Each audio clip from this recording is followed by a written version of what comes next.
احنا ممكن نبدأ يا دكتور دلوقتي، اتفضل حضرتك. اوكي تمام. شكرا جزيلا. انا بس يعني انا هعمل التوك بالانجلش يعني just in case حد يجي بعد كده ممكن يبقى ما بيتكلمش عربي، بس الكويستشنز في الاخر ممكن تبقى بالعربي عادي، مفيش مشاكل يعني. اوكي طيب. تمام. اوكي طيب انا start by sharing my screen.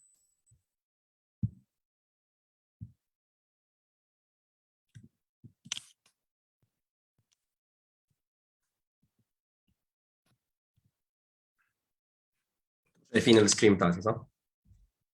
تمام كده يا دكتور، واضحة. طيب يعني hello everyone. My name is Seif Eldawlatly. I'm an associate professor at the German University in Cairo and also at Ain Shams University. And the title of my talk today is Neural Interfaces, Bidirectional Communication with the Brain, in which I will try to give an overview of this research field, in addition to the work that my research group has been doing. So we start first by defining what neural interfaces are. So first of all, the whole field is called neural engineering, and it emerged as a research area in the early 2000s. It appears in the literature with different names: neuroengineering, brain-computer interface, brain-machine interface. All of these names refer to the same field. In this field, the main idea is to try to develop what we call a neural interface, which is a system that tries to interface with the brain. So something like that can connect the human brain to the external world. And the idea is, using such devices, we try to restore a lost function that might have been caused by a brain-related injury or disorder, or also control an external device. So that's the main idea of a neural interface system, something like midway between the brain and the external devices. In this talk, I'm going to give a lot of examples of applications that have been developed, that we have developed, and also others have developed, that use that idea. Who can actually benefit from these neural interfaces? Patients who have physical impairments, or patients with like locked-in syndromes who cannot actually move, or even those who lost their senses, like people who are blind or even deaf, as we will see in this talk. So there are mainly two modes of operations for neural interfaces. The first type is what is called an output interface, which actually reads from the brain. So the idea here is that we would have some person wearing a device that can record the brain activity. And then using some software component, we analyze the recorded brain activity in order to identify what kind of action the user wants to do. One example could be for someone who has some form of disability and they cannot walk.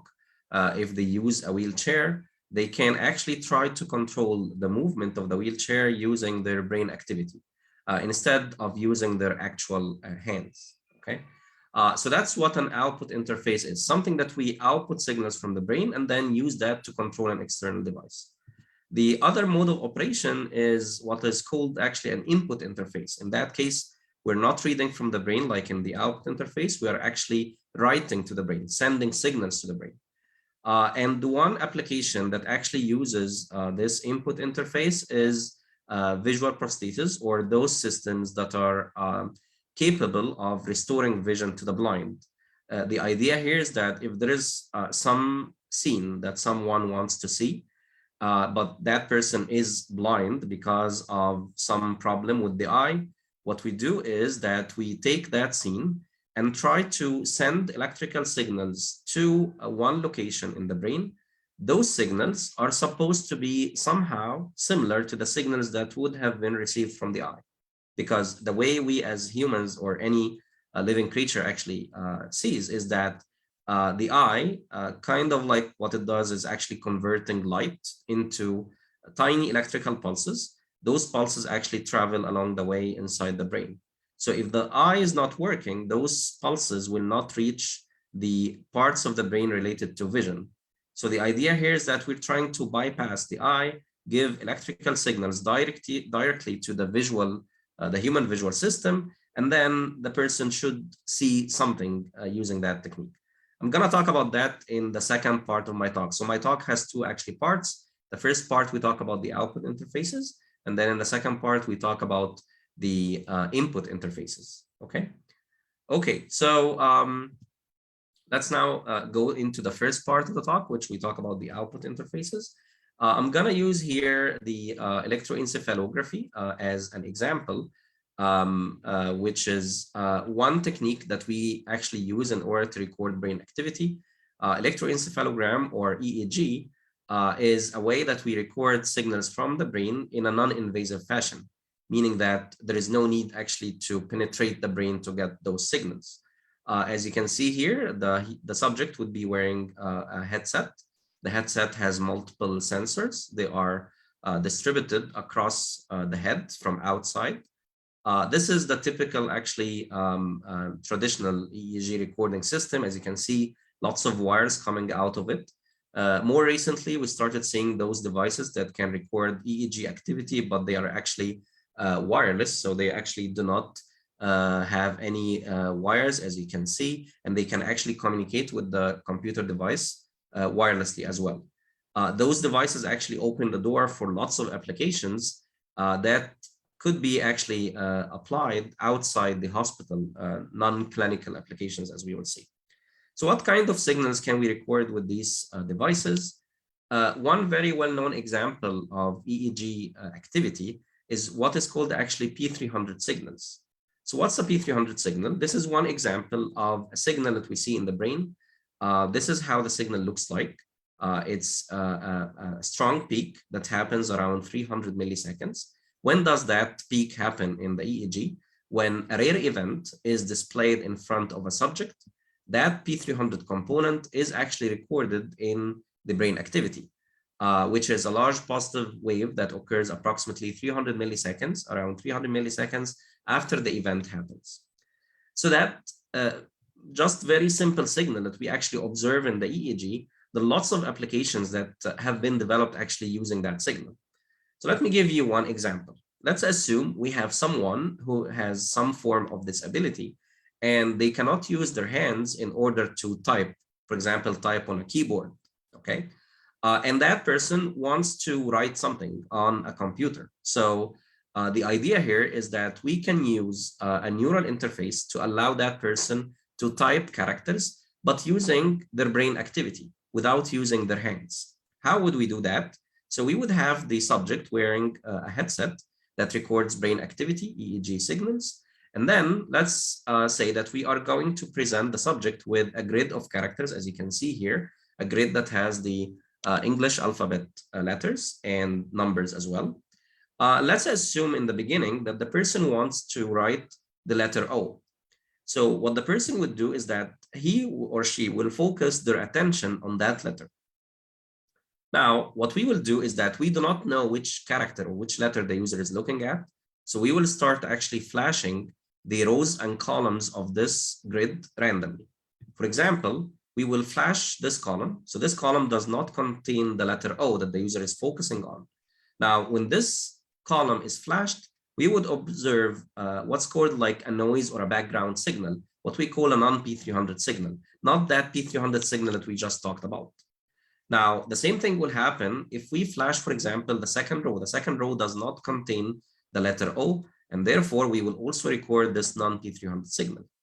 Now, if we flash this column contains the letter O that the user is focusing on, so the user has been waiting for this column to be flashed.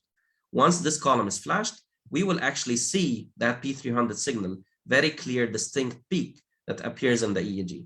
The same thing will happen if the row that contains the letter O is also flashed. For all other rows and columns, we will see the non-P300 signals.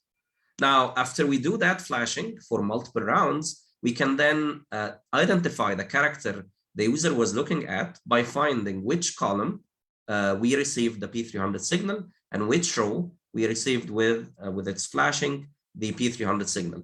The intersection of this row and that column will tell us that the user was looking at the letter O. Okay, so that's the basic idea of those what we call P300 based spellers, those devices that enable people to spell and write characters just using their brain activity by identifying that P300 pattern. Now, I know it sounds like as an easy task. However, there are lots of challenges that are with the P300 signal analysis. First of all, the data is very noisy. Like what I showed you here in the previous slide was just a simple example. But what we actually observe, this is what we observe if we do that flashing only once. You see here, this is supposed to be the dotted line represents the non-P300 signal. That solid line represents the P300 signal. As you can see here, we do not notice that very strong peak that we talked about. Now, in order to observe that peak, we have to repeat those flashings, those flickering of the rows and columns, for example, 5 times. If we do that 5 times, you start seeing that pattern that looks like the P300 signal. If you repeat that pattern, that flickering 15 times, you start seeing much stronger signal. So one issue that comes with P300 and EEG signal analysis is the amount of noise that you would have. And for that, you have to repeat the experiment multiple times, trying to reduce the noise. The other issue is that when we record signals from the brain, we're not recording from a single position. We're recording from multiple positions, as you can see in that figure. So how can we actually fuse all of those signals that are recorded from multiple electrodes in order to come up with whether we have P300 or not? So for that, we actually introduced an ensemble classifier algorithm that tries to combine those multiple sensors. So again, we have the subject actually wearing the headset. We're recording signals from multiple electrodes. So channel 1, channel 2 up to channel N represent the N electrodes we're recording from. And then we do some pre-processing like decimation, and then we do dimensionality reduction for that recorded data. Once we do that, we start getting multiple feature vectors. For each one of them, we train a machine learning classifier that tries to identify the P300 versus the non-P300 signal. And then we combine the output of all of these classifiers that we obtained from the multiple feature vectors with a weighted summation voting technique. So we used that, or we developed actually that algorithm in the context of a research project that was funded by Google about 5 years ago, where we were trying to develop those P300 speller devices, or actually applications that allow interacting with tablet devices, Android-based devices using brain signals. The significance of that, if you can imagine someone who has some form of hand disability, that population is not capable of using the smart devices that everyone now uses, because smart devices are all based on touching the screen. So if someone has some form of hand disability, they will not be able to touch the screen to, for example, open an application or scroll through Facebook, for example.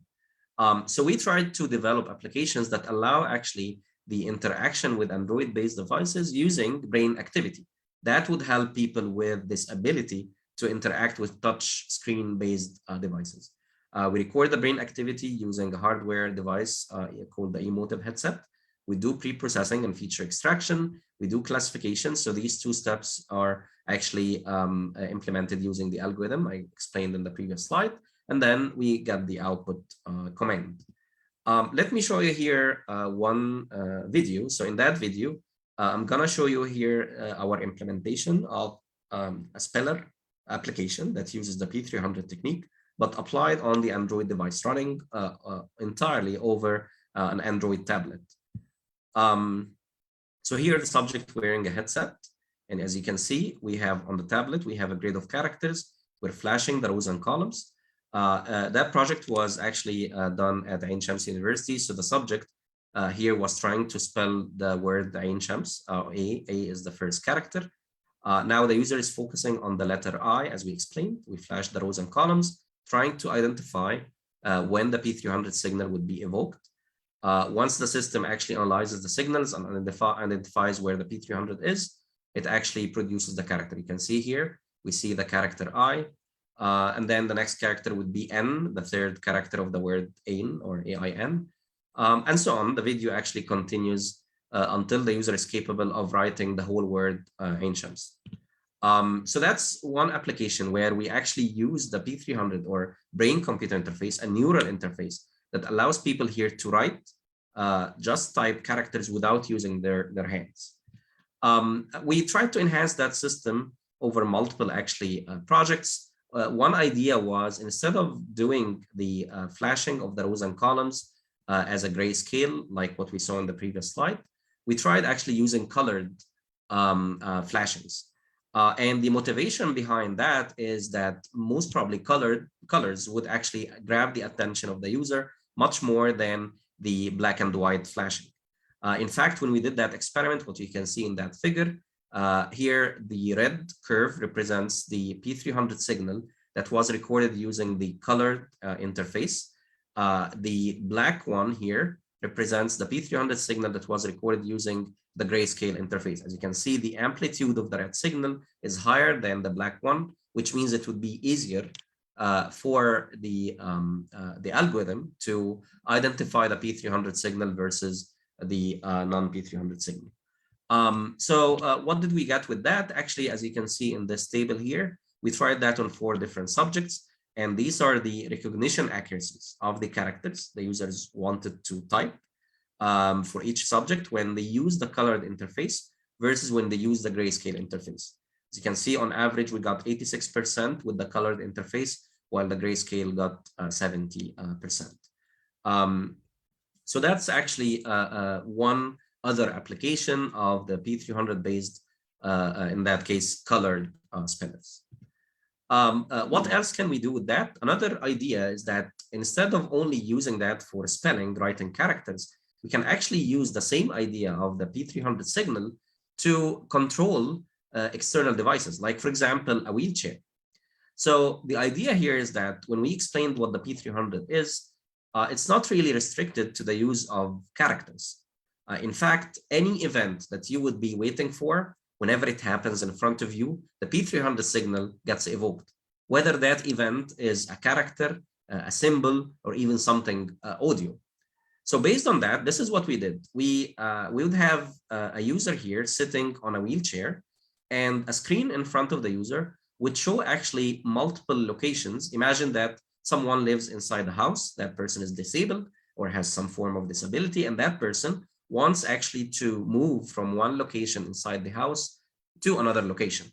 So what we do here is that we put in front of the user those multiple locations, like this would be that symbol representing the bathroom. This is the bedroom. You might have the dining room, the kitchen, and so on. And then let me show you the video here. So here, what we see in that video, in front of the user, we are flashing the rows and columns of that grid that represent now the different locations inside the house. The user focuses on the symbol that represents the location he wants to go to. Once the system detects that location, the wheelchair, as you can see, actually moves and it goes into the location. So this is like, it's a simulation study, of course, where that's supposed to be the office, for example. Now the user would focus on another place, which was supposed to be the kitchen, just focusing his attention. And we're recording the brain activity. The system is analyzing the signals. Once the system detects which place the user wants to go to, the wheelchair moves and it goes to that predefined destination. This is just a proof of concept that it's possible actually to control a wheelchair just using brain activity in that case. Okay. So now that was what the P300 signal is. This is one example of a signal that we can record in the EEG from the brain. Now let's move to another technique, another signal that we can actually observe in the brain, something called the steady state visual evoked potential, or the SSVEP. So what is the idea of the SSVEP? Again, let's say we have a subject wearing a headset recording EEG activity from the brain of that subject. And in front of the subject, again, we have a screen that displays actually 4 squares, a square A, B, C, and D. Now, let's assume that the user wants to select one of those squares. Now, in this technique, the steady state visual evoked potential technique, what we do is that we start actually flickering each one of those squares with a different frequency. So, for example, as you can see in this figure here, so you can see that the box A, or the square A, is actually getting on and off. It's flickering with a speed that's different from B. For example, you can see that B is flickering much faster. C has a different speed and D has a different speed. So each one of those squares actually flickers with a different frequency. Now, why is that important? Because let's assume that the user is looking at box A. And let's assume that box A flickers with a frequency of 2 hertz, like twice per second, on, off, twice per second. Studies have actually shown that if someone looks at something that is flickering with a frequency of 2 hertz, we record from the brain in the EEG a signal that looks like a sine wave, a sinusoid, that has the same frequency as the object that you're looking at. So if, for example, if object B flickers at a frequency of 7 hertz and the person is looking at B, we would record another EEG signal that has a sinusoid with a frequency of 7 hertz. So the idea here is that by flickering each box with a different frequency and analyzing the recorded signals, we can identify which box the user was looking at by trying to find the frequency in the recorded EEG. So using that idea, we actually developed multiple applications. One idea was actually a graduation project at the GUC, where the students have developed actually a control of a robotic arm using the SSVEP idea. Let me show you also this video here.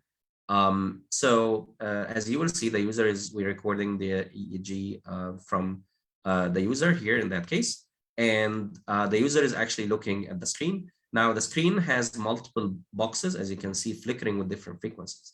Now every one of those squares represents some movement of the robotic arm. So focus on the robotic arm and see how it moves. The user just focuses on the square. The square could be move the robotic arm left, right, forward, or backward. The target was to reach this marker that you see on the table. As you can see, the arm is moving and the user is controlling its movement using brain activity. And until the arm is now just on top of the pen, the user focuses now on the square that represents moving down, and you will see that the arm was able to reach the marker in that case. So that's just also another proof of concept that's possible to control a robotic arm, in that case using just brain activity. That would be very beneficial to people who have some form of disability. So all of my explanation before that slide, we were talking about recording EEG activity, which is considered, as I mentioned, a non-invasive technique where you record signals from outside the brain. No need for a surgery to get signals from inside the brain. However, I just would like to note here that the output interfaces, those interfaces that read signals from the brain, they have their also another version that is invasive. So what's the idea here? So let's assume that we have some subject who has some form of injury in the spinal cord. The spinal cord, as we know, one of the reasons that people get this movement, this ability, is that they have an injury in the spinal cord. The spinal cord acts as a cable that takes signals from your brain to your arms and legs. If the spinal cord is cut or injured, people get paralyzed because of that. So one idea was that if the signals are not coming from the brain reaching the arms and legs, one idea is, let's do that. Let's implant an electrode. This is an implant, an electrode that's implanted inside the brain. That's how the recording array looks like. Usually this example here, it's a 10 by 10 array of wires, like tiny wires that get inserted in the brain in the area that is responsible for movement. Now, this array would record signals from the cells inside the brain that are called the neurons.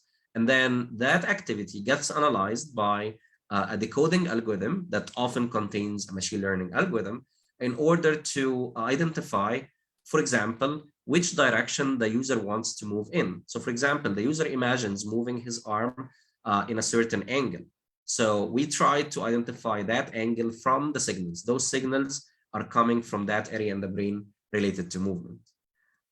So let me show you that this video here is from Lee Hochberg group at Brown University, where actually they used that system to allow a patient who was completely paralyzed, and she went through the surgery. They got implanted actually that electrode array into her brain, and you will see in that video that she is capable of controlling that robotic arm to grab all of the objects that actually appear in front of her. Here, the object actually appears in front of her. They see like the object coming up, and she's controlling that robotic arm using her brain activity. She's not capable of moving her hands or controlling her hands, but she's capable of thinking. So what she's doing, she's thinking about moving her hand, and then the robotic arm moves according to her thinking, reaching to the objects. All of that just by thinking about the movement without doing any physical action. So now this is, of course, as you can see, it might seem a little bit slow. The movement is slow, but it's actually a way or actually a step in the way of creating those devices that would be a good replacement for people who have some form of disability. Okay. Now, all of my explanations so far also focused on people with disabilities. But however, the neural interfaces now, they are actually being used in other applications, even for people who are healthy, who do not have any form of disability. One example that started to actually grab the attention of lots of the companies in the industry, like Facebook or Microsoft, for example, is can we integrate neural interfaces with augmented reality? Augmented reality, you see like this, the subject would wear that headset, and the augmented reality is that you see the environment around you. However, inside those glasses in front of you, like Google Glasses, for example, or HoloLens, you start seeing some actions or some commands that you can use it to interact with the environment.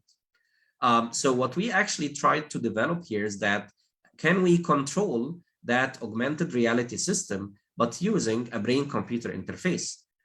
Because the current systems like the Microsoft HoloLens, I don't know if any of you actually have used that before, Microsoft HoloLens or Oculus or other devices, you can actually interact with the environment, like opening an email in front of you or closing something, opening an application. You can do that with hand gestures, just moving your hand in front of the camera, and the system will detect what actually command you want to do, like zooming in, zooming out, for example.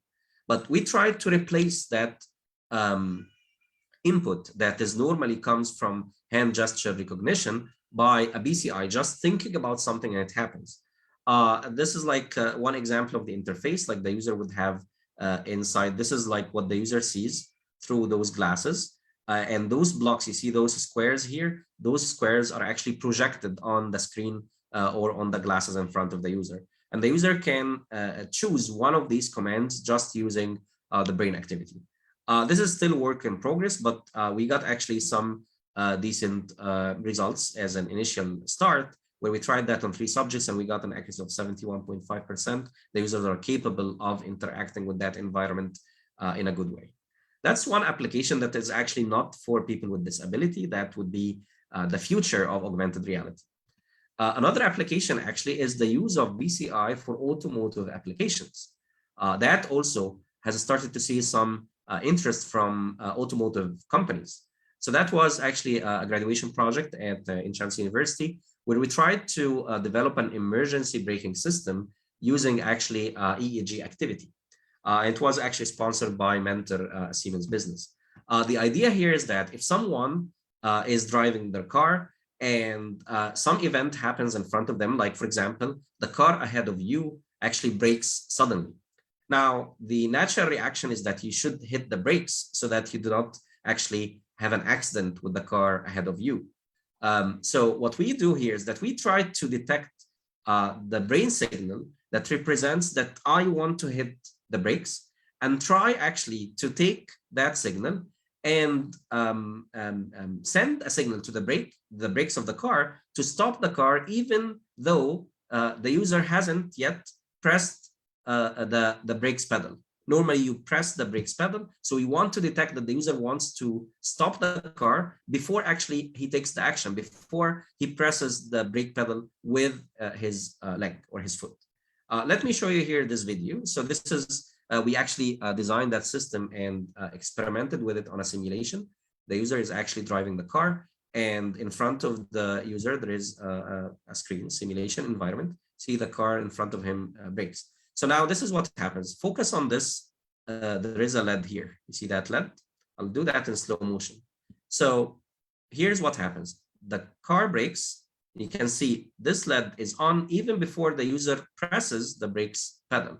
So we were able to detect that the user wants to press the brakes before he does it. That's with the system on, we prevented the accident, while with the system off, the accident actually happened. So that's one example of a BCI application. We can envision people driving their cars. We're not talking here about an autonomous car, it's like a normal car, but then the driver would be wearing that sensor, trying to add more level of safety to the car. So the future directions of that part, the output interfaces, we started seeing industrial interest, like Samsung, for example, had a demo of a control of a TV using brain activity. So now, instead of using the remote control to switch between channels, you can actually switch between channels just using your brain activity. Facebook actually acquired a company called Control Labs back in in 2019 to actually start integrating the idea of using a BCI with augmented reality. And more recently, actually, Elon Musk, the very well-known entrepreneur, actually established his company Neuralink that is actually working designing those systems that can interface with the brain and in an invasive fashion. Also, Nissan in 2018, they actually had developed or introduced that brain-to-vehicle system. As you can see here, someone is driving the car, recording brain activity, allows that person also, same idea that I explained about activating the brakes before it actually happens. Okay. So that was the first half of my talk, where I talked about the output interfaces, where we read signals from the brain. Now let's move to the second part, which is how about input interfaces? Is it possible to send signals to the brain? And what would those signals actually do? So I'm going to discuss that within the context of vision restoration. So there is that very general question, which is, can the blind restore their vision? The idea here is that if someone is blind, not because of a disease, someone is blind because of a damage. Usually someone blind because of a damage, in most cases, the medications wouldn't be actually helpful. In that case, people would actually lose their vision forever. So here's the idea of what we call a visual prosthesis. The idea here is that if someone is blind because, let's imagine, a problem with the eye, as we explained, the eye converts light to electrical pulses. If those signals actually are not generated from the eye, the rest of the brain wouldn't see anything. And we as humans and any living creature, we see using our brains, not using our eye. The eye is just a camera, something that captures the environment around you, converts that to electrical pulses. But the perception and the actual vision actually happens in the brain. So the idea here is, if there is a damage in the eye, we have a camera that takes a picture of the environment. Now that image would go to a block that we will talk about that's called the visual prosthesis, a system that's supposed to take that image coming from the camera, converts that into electrical pulses. We send those tiny pulses to parts of the brain or the visual system that are responsible for vision. Now, based on that, we expect people to start see one more time. So there are actually multiple places throughout the visual system where these systems can be actually implanted. This is a section of the brain. These are the eyes, and we have the retina in the back of the eye responsible for converting the image or the light into electrical pulses. We then have what's called the optic nerve, takes those signals from the back of the eye to the brain, to the first relay point, something called the lateral geniculate nucleus, part in the brain called the thalamus, where that nucleus is responsible for vision. And then signals go from that part to the back of the head or the back of the brain, an area called the visual cortex, where the high level processing happens.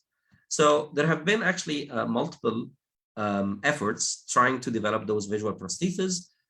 Some groups, and this is the most successful one, where they actually try to interface with the retina itself, the beginning of the visual system, trying to implant those systems in actually the parts that are still functional in the retina. Other groups actually tried to send signals through the optic nerve, so bypass the eye completely and put electrodes that actually interface with the optic nerve.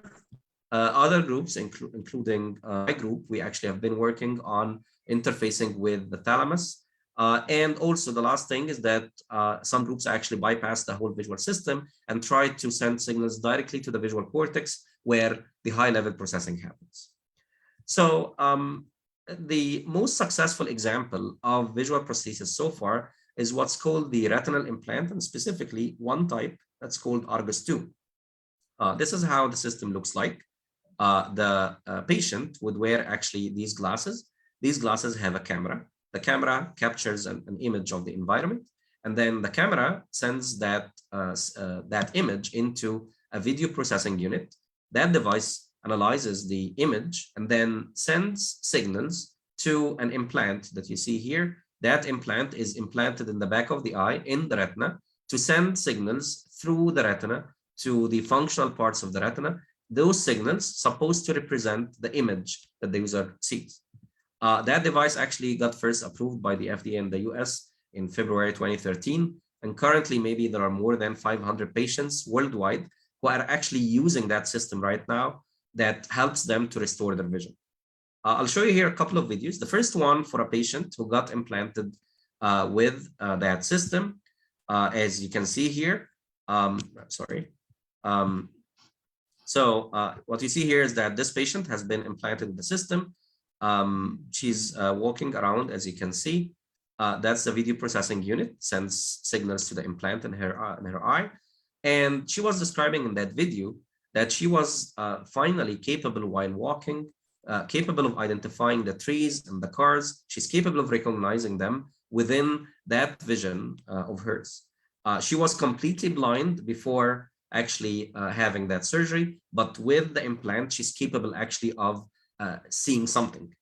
Now, what do people or what do the patients actually see using such systems?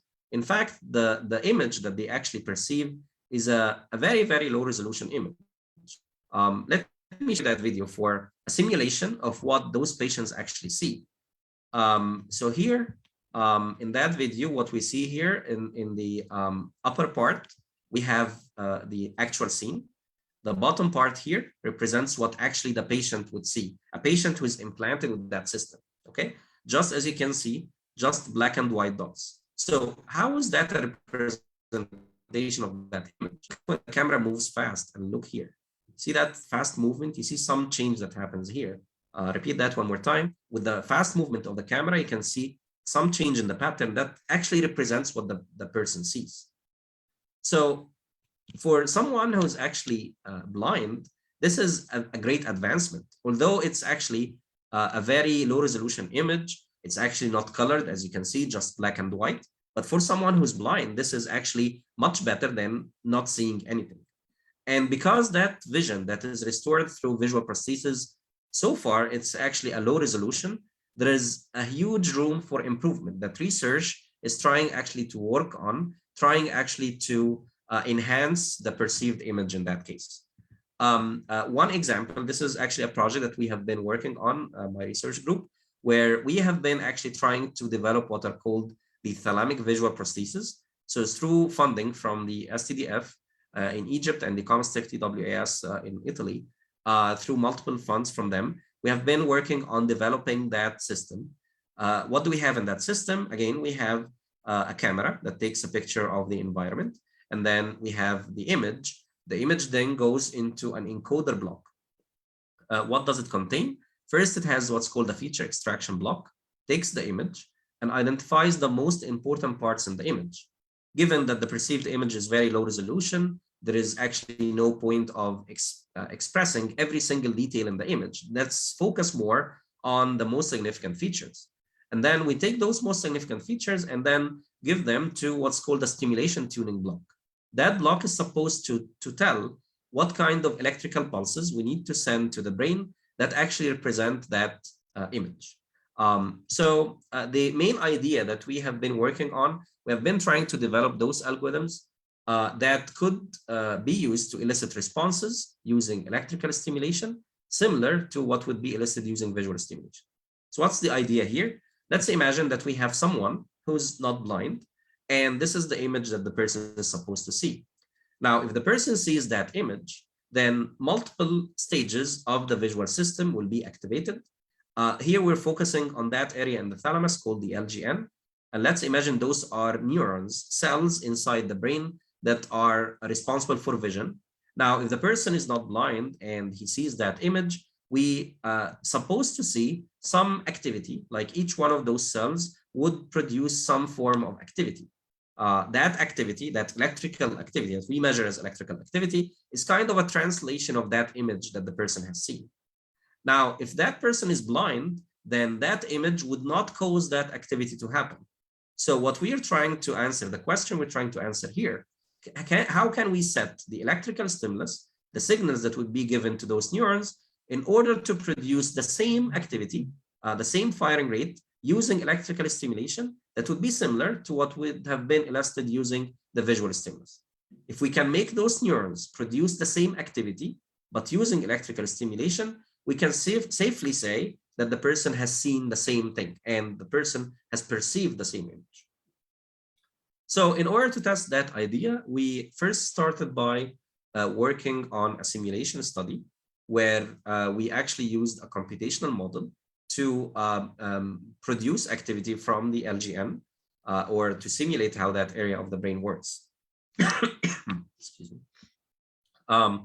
And the idea here is that we have what's called a stimulus coder block that takes an input image and tries to translate that to an electrical stimulus. And that happens through two stages, an encoding stage and the decoding stage. We use Kalman filter in that application. The Kalman filter, the first one, tries to take the image and predict what kind of activity we expect from those neurons. And then we take that activity, give it to a decoding block, another Kalman filter that works in the reverse order to try to take that activity and identify the electrical stimulus needed.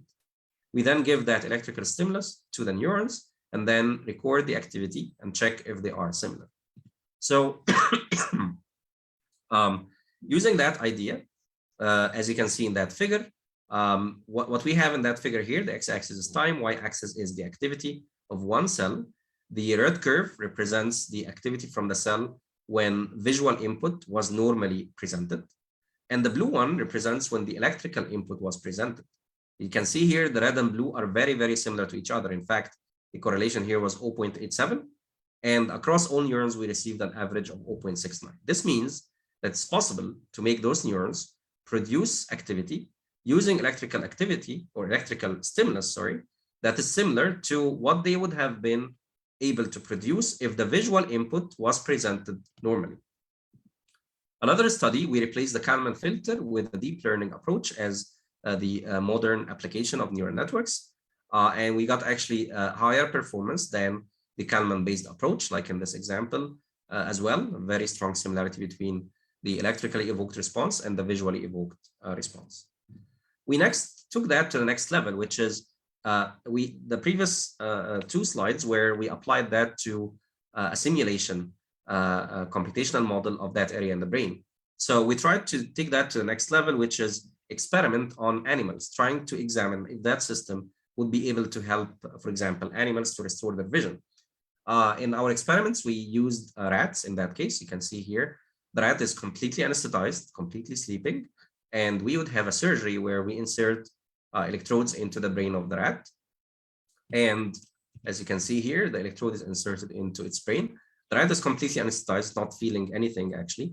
And then we use that electrode to record activity from the LGN, that area in the brain responsible for vision in the thalamus, and also send electrical signals to that area. So what we observed from that is, this is an example of the data that we actually recorded. So we would have the rat implanted with the electrode.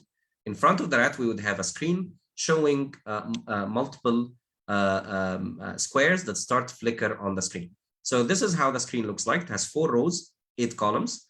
And we started by flashing on and off each one of those cells of the 32 cells that we have here. What we see here in the bottom panel here is the activity recorded when we flickered each position, like this position here, first row, first column. This is the activity we recorded from a single cell. This represents the activity recorded from the same cell when that box is actually flickered, and so on. So we're looking here at actual neural activity in the brain.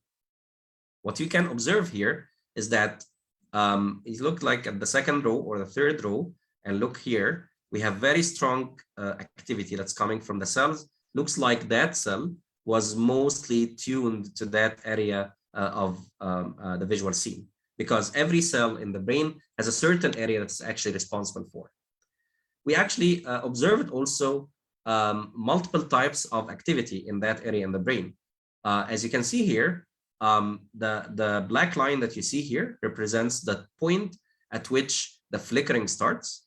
So we have here a single cell from one of the rats, and we repeated that flickering of that box 100 times.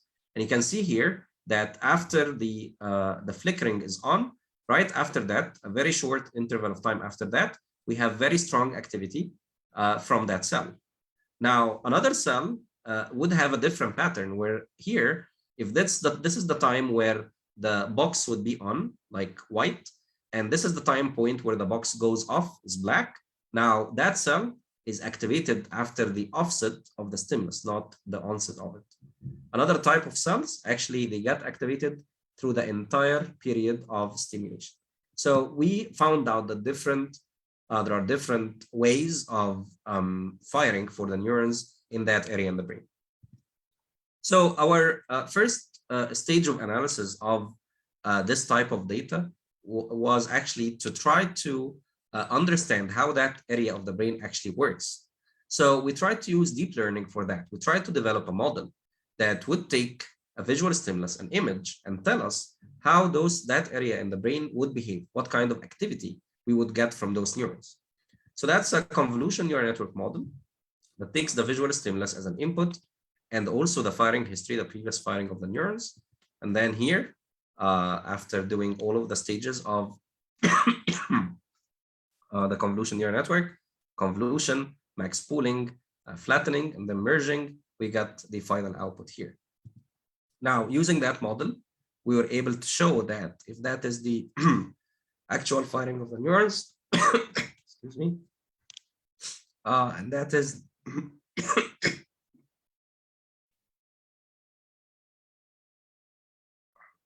that's the estimated firing, we get very strong similarity between them.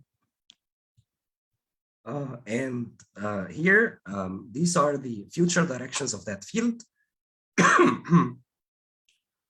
People are looking now at stimulating those neurons using optogenetic devices, not through electrical stimulation or through magnetic stimulation.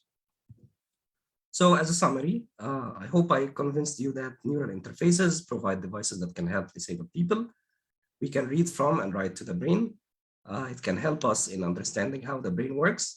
And we actually can use that to control other devices. So using your thoughts to move things or bionic men are no longer science fiction.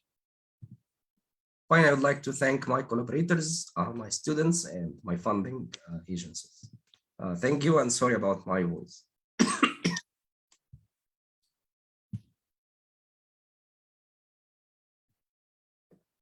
And لو في أي أسئلة, I'm willing to answer them.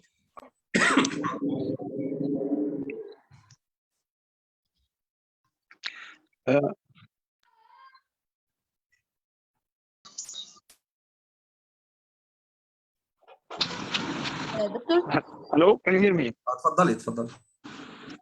Okay, I have a question regarding brain-computer interface controlling robotic arm or robotic hand. Hello? Hello? الو حضرتك سامعني؟ هبه اتفضل. Yes, okay. أنا عندي السؤال related بالbrain computer interface controlling robotic arm.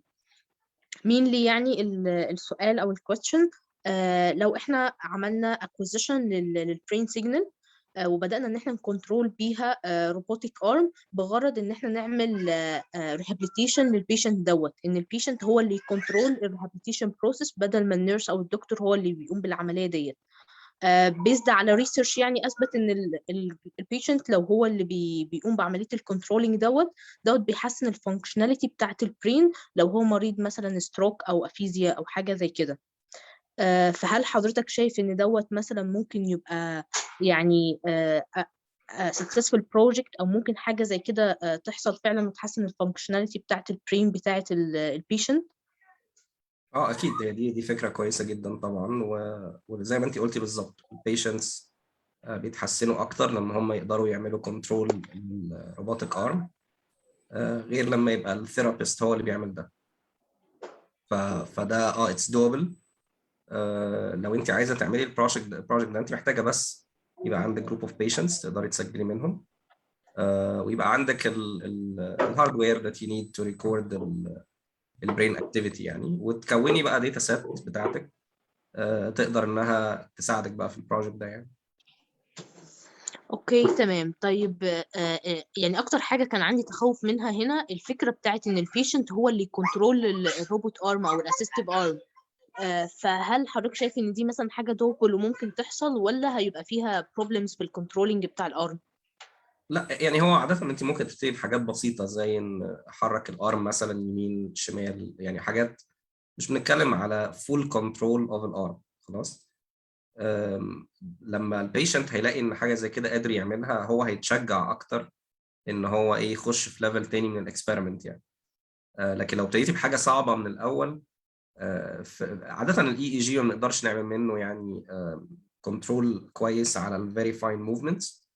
اقصى حاجه بتبقى مثلا حركه يمين شمال قدام ورا. فلو ابتديتي بدول اعتقد انه لا اتس دوبل وهتطلعي اوتبوت، والبيشنتس كمان هيبقوا مبسوطين ان هو في حاجه بتحصل قادرين يتحكموا فيها يعني. تمام يا دكتور، شكرا جدا لحضرتك. العفو عليك.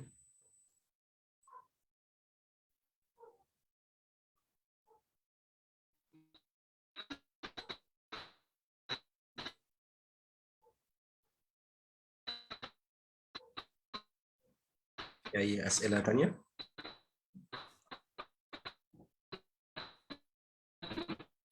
Hey, yes. Hello, Dr. Ahmed. Hello. Yes, we can hear you. Right, I have a couple of questions. Actually, I'm wondering about. Are you hearing me? Yes. Right. A couple of questions.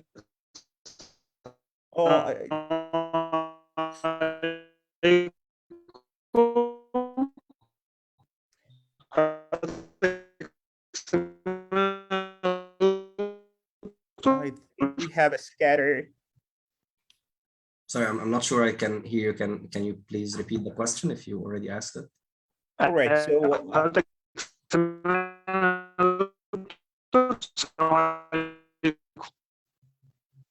I'm not sure if it's my connection or what. بشكرك جدا على التوبيك. ايوه حضرتك سامعني كده؟ yes.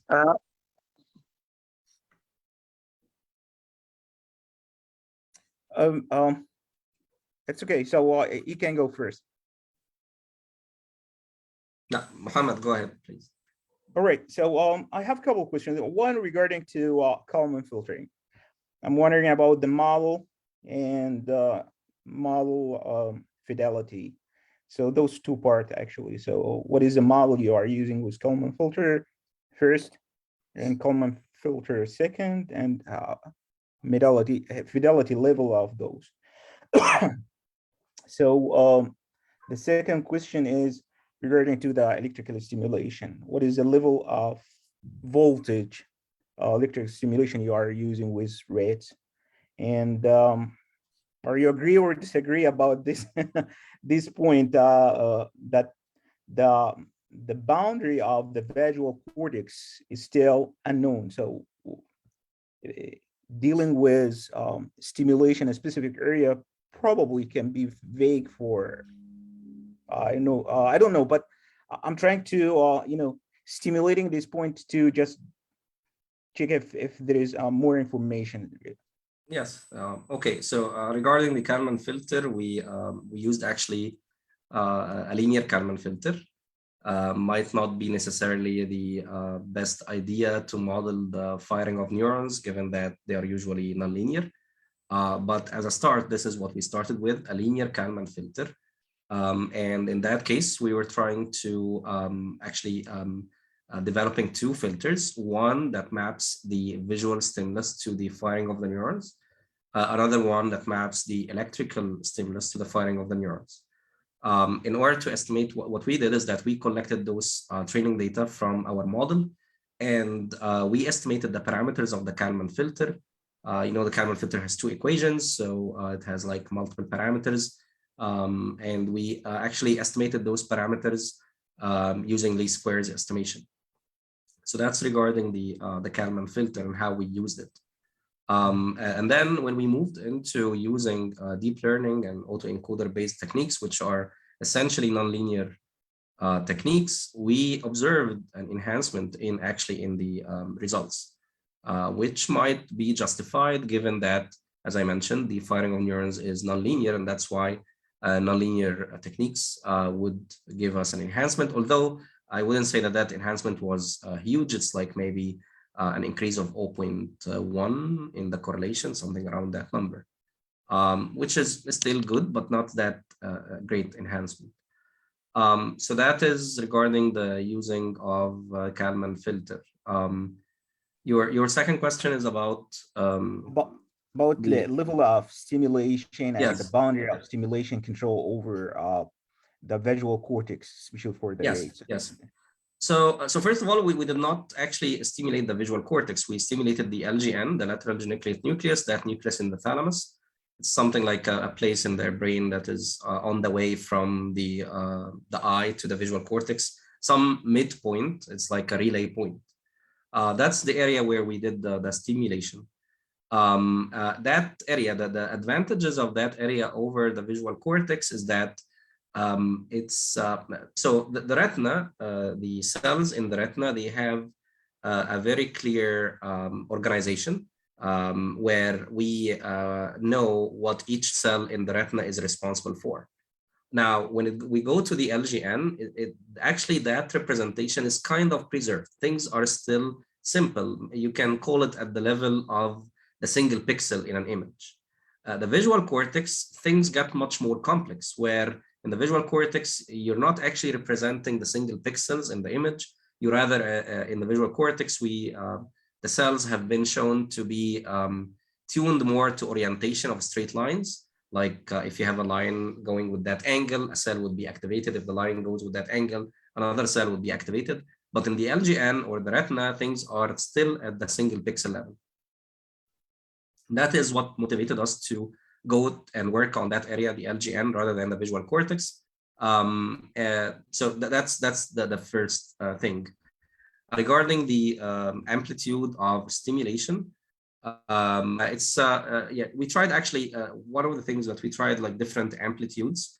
Of course, we're talking about the microvolt range, because maybe higher than that, you might actually injure or damage actually the tissue.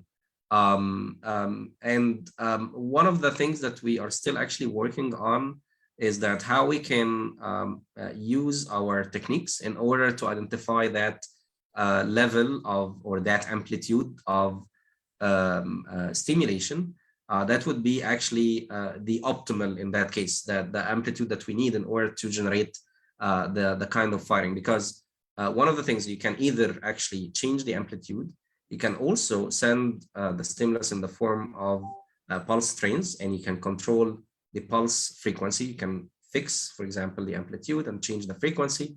There are multiple aspects, actually, multiple things that you can play with. Yeah, that is actually wondering me why you don't use something like wavelet analysis to it is better than feature extraction, but at the same time you can just get this iBird over the amplitude and frequency. So it is intuitive, but actually the reason for this question is using LGN to stimulate probably can affect other functionalities inside the brain. So that is actually my next question. But now to your answer, I think it is fair enough. And also it is open some research questions. But right now, this is very intense point affecting other areas. according to you're using LGN and different amplitude or different frequencies. So it is very sensitive. I don't know, but I'm trying to stimulating this with you. Right. Yeah, electrical. No, it's okay. So electrical stimulation in general in the brain, it's known that it actually makes other areas might be affected, but it depends on, of course, in that case, the amplitude. And around the electrode array, we would have this pickup area. If we talk about a record electrode, a pickup area where the electrode would be most effective in recording, and there is a similar one maybe for stimulation. But again, this is all like needs further studies. Like, for example, we stimulate the LGN and maybe we put another recording electrode in another area and see if that stimulation in the LGN affects that area. That would be a good actually project, a good nice idea actually to explore. Yeah, so I will not bothering you with more questions, but okay, thank you. Yeah, I argue some guys, he's very knowledgeable at this point. It's called David Escobar. He was my supervisor. Okay. This is very good person for LGN work. I didn't do work with him, but this guy is really doing exactly the same point work here, specifically for stimulating different areas. But it is very hard. I'm not knowledgeable to do it. Especially in a rat, it's even more complex because the rat's brain is very small, so sticking multiple electrodes at the same time is not really easy to do. Yeah, that is the hard part. Yes, that is the hard part. I appreciate your answer. Thank you very much. Thank you.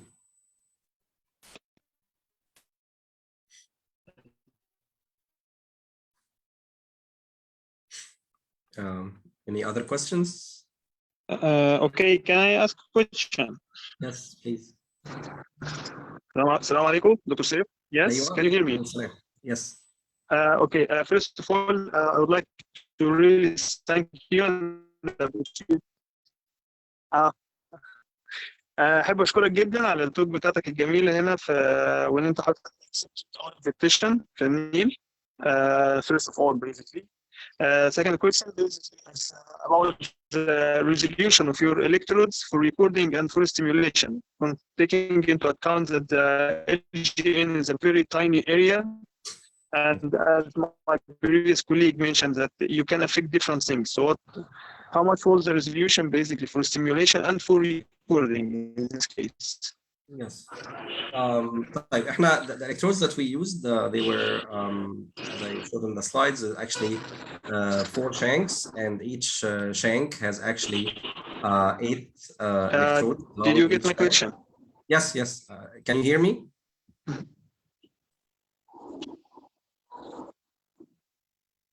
Hello? Yes. Okay. The electrode array we have been using is like 4 shank. Yes, so 4 shanks. Each shank has 8 electrodes. The separation between the shanks was from end to end, from the most left to the most right, around 600 micrometers. So like 0.5 millimeter or so. That is about, in the rat, would be maybe half the size of the LGN. So we tried to pick as much as we can an electrode array that would give us a large number of electrodes. At the same time, it actually can cover most of the area of the LGN. The other thing is that in our analysis, we focused only on those electrodes that we identified to be responsive to the visual and the electrical stimulation by observing the activity of the cells. Those cells that might belong to other areas, for example, we kind of discarded them for now until we figure out how we can deal with them later. Dr. Ahmed, I'm not sure if you heard my answer, but I can repeat it if you want.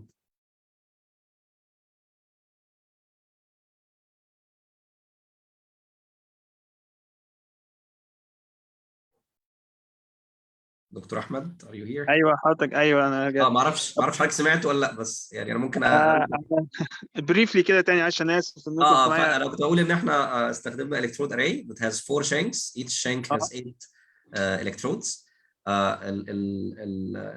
distance from the leftmost to the rightmost of the shanks is 600 micrometers overall. That electrode array, you can say it's like recording from half of the LGN, because the LGN are around 1 millimeter in width. We tried to pick an electrode that is tiny enough to fit within the LGN. At the same time, it has 32 electrodes, it gives us a good amount of neurons that we can record from. Okay, one more question, if Yes. we have the time. Yes.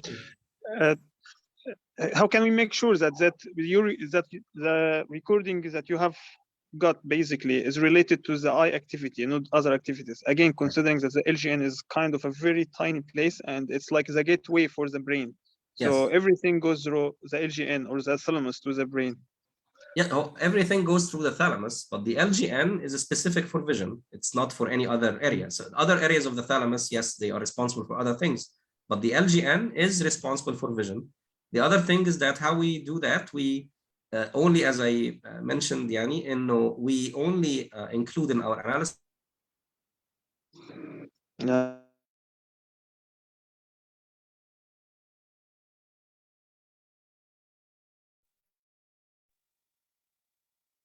the only source of visual stimulation was the screen that we have been using in front of the rat's eye.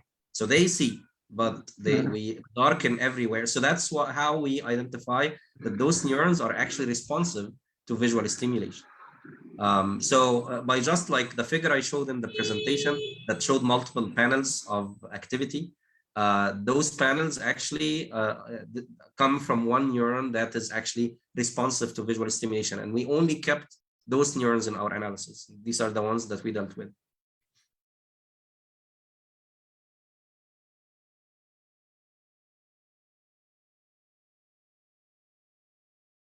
Dr. Ahmed, can you hear me?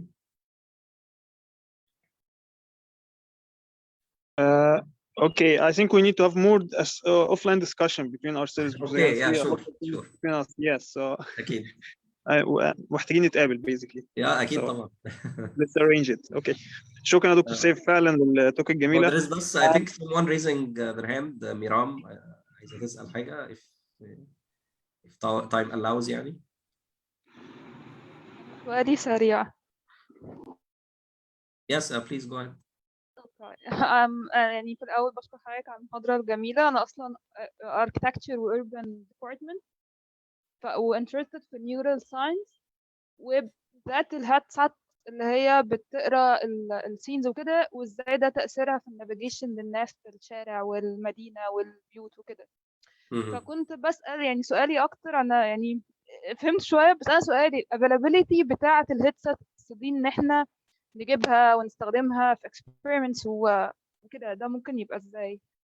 انت طبعا ممكن تشتريها في انواع كتيره جدا من الهيدسيتس دلوقتي موجوده في شركات كتيره بره طبعا مصر يعني بتبيعها يعني.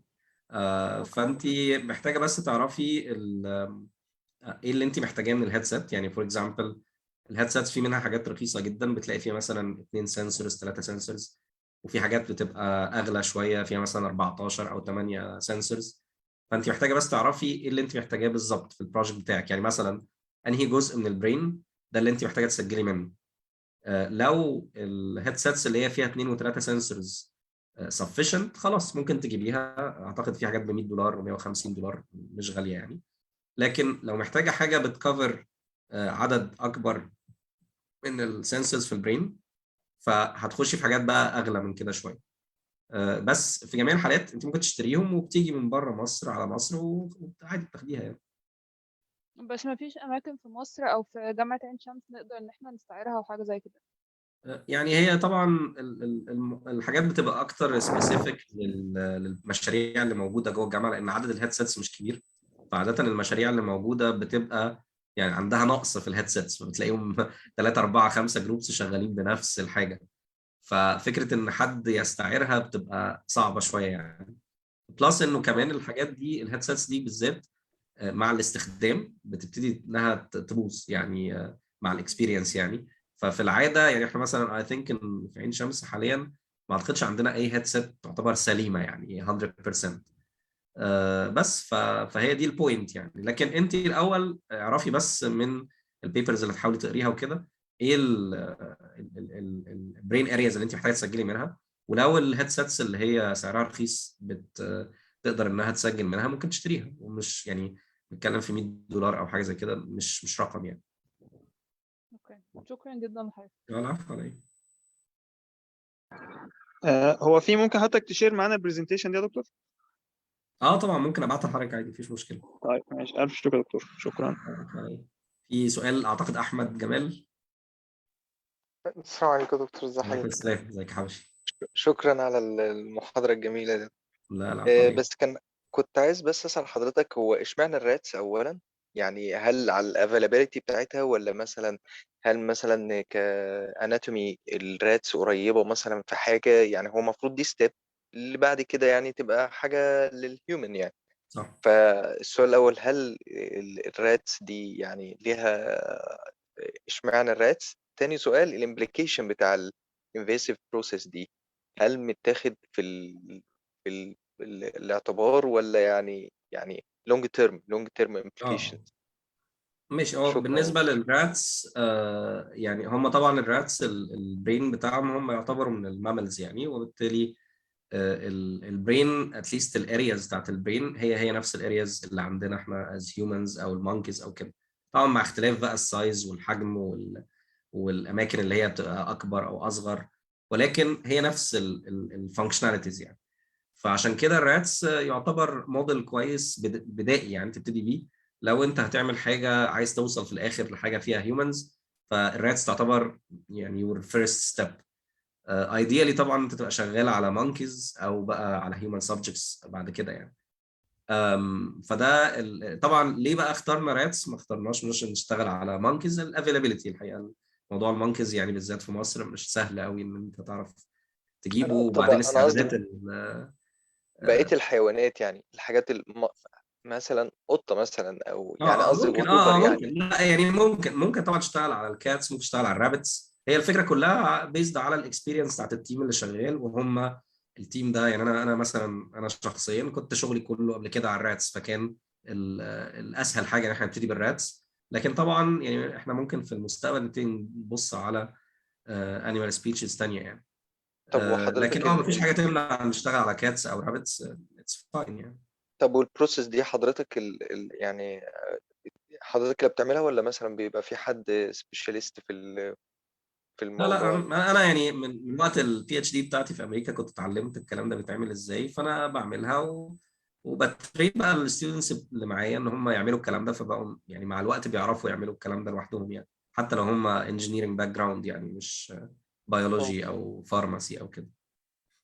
تمام. بس بالنسبه لللونج تيرم بقى امبليكيشنز بتاعه الامبلانتس، ده يعني ده سبجكت للستاديز الناس برضو بتبص عليه. لكن الاكزامبل بتاع الريتنال امبلانتس فور اكزامبل ده الامبلانت بيبقى موجود وممكن بيعيش وقت طويل.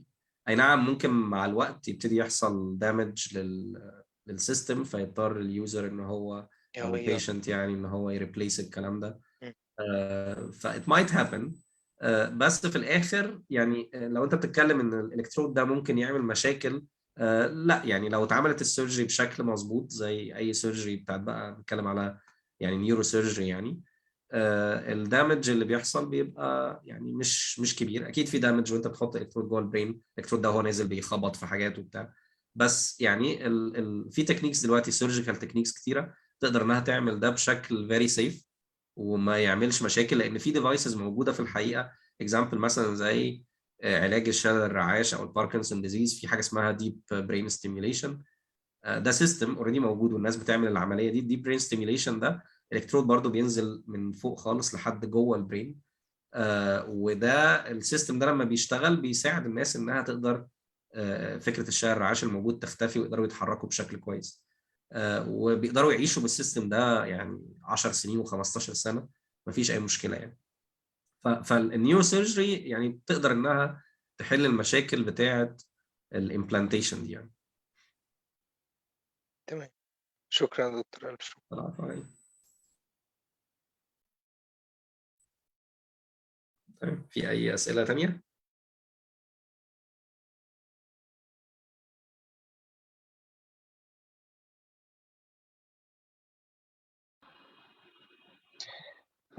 متهيألي كده شكرا يا دكتور تاني على شكرا يا دكتور احمد، ربنا يخليك، وشكرا على الدعوه الكريمه يعني.